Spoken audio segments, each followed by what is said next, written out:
The position of a school psychologist can be challenging in schools because a lot of people don't necessarily understand what we do, and families might not even know that that's a position. Even a lot of times when I talk to parents, it's like, oh, I didn't know that they had a school psychologist. Wish I had known that when I was in school.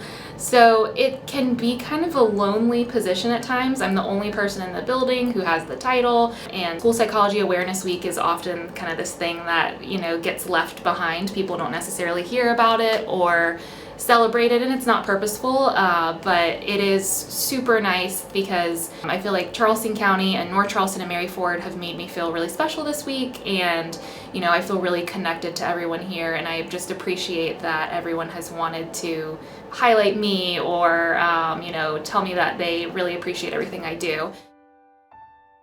So I actually started college going for to be a teacher.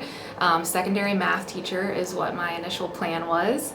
And I think it was about sophomore year, I was sitting in a how to teach math class and realized, oh gosh, I have no idea how to teach math. I just know how to do math. So I kind of had a wake-up call and was like, this is not for me. I was like, okay, well, what can I do? Because I really loved education and I knew I wanted to be in education, but it was just clear that teaching wasn't going to be the right fit. I loved school so much when I was a kid, like it was just my happy place. And there were so many teachers that I loved being in their classrooms. I loved learning. And I think that's just kind of how I initially got to a point of thinking that I wanted to be a teacher too. I did a lot of research and I loved my psychology classes, so I ended up kind of figuring out how to kind of mesh the two and ended up finding school psychology. So it was just kind of from that point on, I knew that that's what I want to do, and changed my major to psychology, and I kept education as my minor. So it kind of set me up perfectly for graduate school and for the job.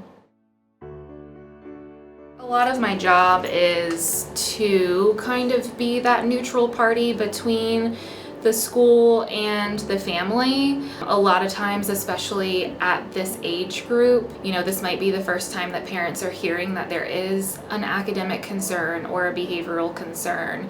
And when we sit down in meetings, it can be really overwhelming to, be getting all of this information.